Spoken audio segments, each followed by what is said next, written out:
Hello student welcome to study drive. तो ये भिडटा आज मुझा नहीं आसी उत्कल यूनिवर्सिटी पाई जो मैंने कि 5th सेमेस्टर की प्रिपेयर होती तो अलग यूनिवर्सिटी पिला भी भिडटी को देखिपारे बट यहाँ मुझे स्पेसिफिकली उत्कल यूनिवर्सिटी पाई ही आनी।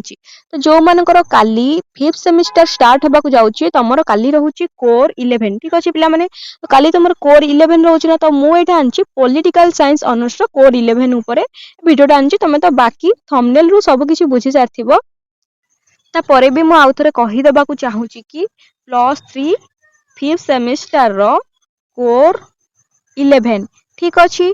तो ये जो क्वेश्चन टा मु आनी पिला माने एटा मु एफएम यूनिवर्सिटी रो क्वेश्चन आनी। तो आग पूर्व वीडियो रे आमे कोनटा डिस्कस करथिले ना माने बरहमपुर यूनिवर्सिटी रो क्वेश्चन टा डिस्कस करथिले। तो आज मु नै आछि एफएम यूनिवर्सिटी रो क्वेश्चन जोटा कि तुम प्रैक्टिस पाई कि भी बहुत हेल्पफुल रहइबो ता सहित क्वेश्चन भी गोटे गोटे रिपीट हे पारे। तो एटा को तुम बहुत भलसे ध्यान देकी देखो जा फल कि तुम एग्जाम काली निश्चित भाव में भल हबो ठीक अच्छे। जो मैंने भी चैनल को सब्सक्राइब करो तो तुम मैंने चैनल को सब्सक्राइब कर दियो कहीं मु राति रे सिलेक्शन क्वेश्चन केतरा देदेवी जोटा कि तुम एग्जाम पाई बहुत हेल्पफुल हम। तो डेरी नक भिडियो को स्टार्ट करदे। तो देख पिला माने ये जो क्वेश्चन पड़ता एफएम यूनिवर्सिटी तार प्रथम क्वेश्चन कौन अच्छी fill in the blanks. First question होची who is regarded as the father of modern political theory. तो पिला माने मॉडर्न पॉलिटिकल थ्योरी बा राजनैतिक सिद्धांत जनक भाव में क्या कह जाए विवेचना कर तो यहाँ बहुत इजीएस्ट क्वेश्चन। तो आंसर आसीजिवो निकोलो माकियाभेली ठीक अच्छे मुझे लिखि दउची निकोलो माकियाभेली। नेक्स्ट क्वेश्चन को जीवा क्वेश्चन देखिबा dash is known as the father of liberalism. तो लिबरलिज्म रो फादर बोली काहा को कहा जाय बा उदारवाद रो जनक बोली काहा को कहा जाय ना आंसर आसी जीवो जॉन लॉक ठीक अछि जॉन लॉक। तापर नेक्स्ट क्वेश्चन देखिबा C dash was the nickname of Plato. तो प्लेटोंकर निकनेम टी कौन थिला बा तांको डाकना टी कौन थिला तांको डाकना थिला अरिस्टोटल्स हैला कि पिला माने तांको डाकना देखो मैं लिखि दउची अरिस्टोटल्स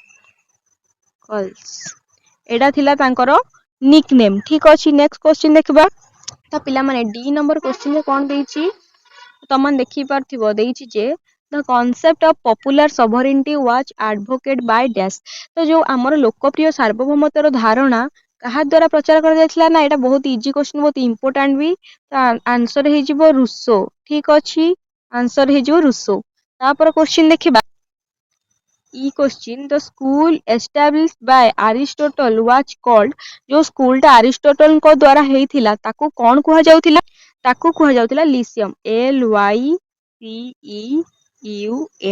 ठीक अच्छे पिला माने एटा कुहा जाउथिला कोन ना जोटा अरिस्टोटल जो स्कूल टा को एस्टैब्लिश करथिले ठीक अच्छे। तो एफ नंबर क्वेश्चन टा देखिबा कि John Stuart Mill was born in the year जोटा पिला माने तुम जानथिबो आंकु भल भाबरे जेएस मिल भाबरे तुम आंकु जानथिबो। तो से केबे जन्म ग्रहण करथिले ना एटा बहुत इंपोर्टेंट क्वेश्चन पिला माने से जन्म ग्रहण केबे करथिले ना 1806 1806 मसीहा रे से जन्म ग्रहण करथिले किए ना जेएस मिल ठीक अछि। तो नेक्स्ट क्वेश्चन देख जी नंबर क्वेश्चन कौन देछि ना dash is considered as the prophet और एम्प्टी लिबर्टी माने कौन पिला माने ना डैश को शून्य स्वातंत्र रो प्रचारक बोली विवेचना करे तो काहा को तो एटा तुम माने जानि नथिबो बोधे भाबु जे एटा होछि हर्बर्ट स्पेंसर ठीक अछि हर्बर्ट स्पेंसर जो माने जानिथिला टिके कमेंट कर दबो कि हम जानिथिलु बोली ठीक अछि। नेक्स्ट एच नंबर क्वेश्चन देखिए प्लेटोंकर प्रिय छात्र किए थे। तो पिला माने एटा गोटे बहुत बढ़िया क्वेश्चन प्लेटोंकर प्रिय छात्र किए थे एटा होची हमर किए ना अरिस्टोटल ठीक अछि अरिस्टोटल। तो तांको प्रिय छात्र किए थे ना अरिस्टोटल थिले प्लेटोंकर प्रिय छात्र ठीक अछि। तो आई नंबर क्वेश्चन देखिबा dash was the author of the book on liberty. तो बहुत बढ़िया क्वेश्चन एटा ऑन लिबर्टी पुस्तक रचयिता किए एटा को किए लिखिथिले तो एटा को हमर लिखिथिले होचंदी हमरो जेएस मिल ठीक अछि पिला माने एटा को लिखिथिले किए ना जेएस मिल। तापर क्वेश्चन देखिबा ता देखो जे नंबर क्वेश्चन कोन देछि ना Plato second best state system based on dash प्लेटोंकर द्वितीय राष्ट्र व्यवस्था कहा ऊपर आधारित ना एटा हमर आधारित थिला टीमोक्रेसी ऊपर ठीक अछि पिला माने एटा कहा ऊपर आधारित थिला ना टीमोक्रेसी। एटा बहुत बढ़िया क्वेश्चन इंपोर्टेंट बे एटा को मने रखो।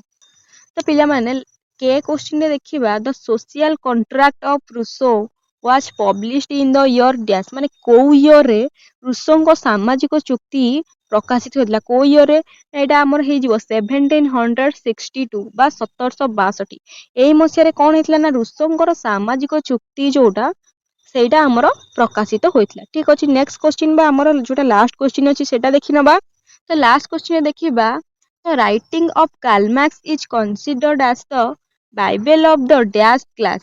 Karl Marxଙ୍କ ଶ୍ରେଣୀ ଉପରେ ଲେଖନୀକୁ ବାଇବେଲ ଭାବେ ବିବେଚନା କରାଯାଏ କାର୍ଲ ମାର୍କ୍ସଙ୍କ କେଉଁ ଶ୍ରେଣୀ ଉପରେ ଲେଖନୀକୁ ବାଇବେଲ ଭାବେ ବିବେଚନା କରାଯାଏ କୋଉ ଶ୍ରେଣୀ ଏଟା ଆମର ହେଇଯିବ ୱାର୍କିଂ କ୍ଲାସ ହେଲା କୋଉ ଶ୍ରେଣୀ ହେଇଯିବ ନା ୱାର୍କିଂ କ୍ଲାସ ତ ୱାର୍କିଂ କ୍ଲାସ ହେଇଯିବ ୱାର୍କିଂ ଠିକ ଅଛି ଆନ୍ସର ଆସିବ କଣ ନା ୱାର୍କିଂ ନେକ୍ସଟ କ୍ୱେଶ୍ଚିନ୍ ଦେଖିବା ତ ପିଲାମାନେ ତମାନେ ଦେଖିପାରୁଥିବ ଏଇ ଯୋଉ ଭାଗ 2ରେ ଏ ସବୁ କ୍ୱେଶ୍ଚିନ୍ ଅଛି ଆମର କଣ ଦେଇଛି ନା ନିମ୍ନୋକ୍ତ ଯେକୌଣସି 8ଟି ଉତ୍ତର ପ୍ରତ୍ୟେକ 2ରୁ 3ଟି ବାକ୍ୟ ମଧ୍ୟରେ ପ୍ରଦାନ କର ତ ପିଲାମାନେ ମୁଁ ଯଦି ଆନ୍ସର ଗୁଡାକ ମୁଁ ତମମାନଙ୍କୁ ଦେଇପାରୁନି କାହିଁକି ନା ଭିଡିଓଟା ବହୁତ ଲମ୍ବା ହେଇଯିବ ତ ତମମାନଙ୍କର ଯଦି ଆନ୍ସର ଦରକାର ଅଛି ତମ ମତେ କମେଣ୍ଟ ମାଧ୍ୟମରେ ଜଣାଇ ପାରିବ ମୁଁ ତମକୁ ରାତି ସୁଦ୍ଧା ଭିଡିଓ ପ୍ରୋଭାଇଡ କରିଦେବି ଠିକ ଅଛି ଯୋଉମାନେ ବି ଚ୍ୟାନେଲରେ ନୂଆ ଅଛ ତମମାନେ ଚ୍ୟାନେଲକୁ ସବସ୍କ୍ରାଇବ କର ଆଉ ନୋଟିଫିକେସନ ଟାକୁ ଅନ୍ କରିକି ରଖ ଠିକ ଅଛି କାହିଁକି ନା ମୁଁ ନୂଆ ଭିଡିଓ ଅପଲୋଡ କଲେ ତମମାନେ ଯେମିତି ନୋଟିଫିକେସନ ପାଇପାରିବ ତ ଯୋଉମାନଙ୍କର ବି ବାକି ଯାହା କିଛି ଡାଉଟ ଅଛି କି ବୁକ୍ ପିଡିଏଫ ଦରକାର ଅଛି କି ଯାହା ବି ସିଲେକ୍ସନ କୋଶ୍ଚିନ୍ ଦରକାର ଅଛି ତମମାନେ ମତେ କମେଣ୍ଟ ମାଧ୍ୟମରେ ଜଣାଅ ମୁଁ ତମକୁ ସବୁ ପ୍ରକାର ସାହାଯ୍ୟ କରିପାରିବି ଠିକ ଅଛି ତ ଭିଡିଓକୁ ଆଉ ମୁଁ ବେଶୀ ବଡ କରିବାକୁ ଚାହୁଁନାହିଁ ଏଇଠି ଶେଷ କରୁଛି ଯୋଉମାନଙ୍କର ଯାହା ବି କିଛି ଦରକାର ଅଛି ତମମାନେ ମତେ କମେଣ୍ଟ ମାଧ୍ୟମରେ ଜଣାଅ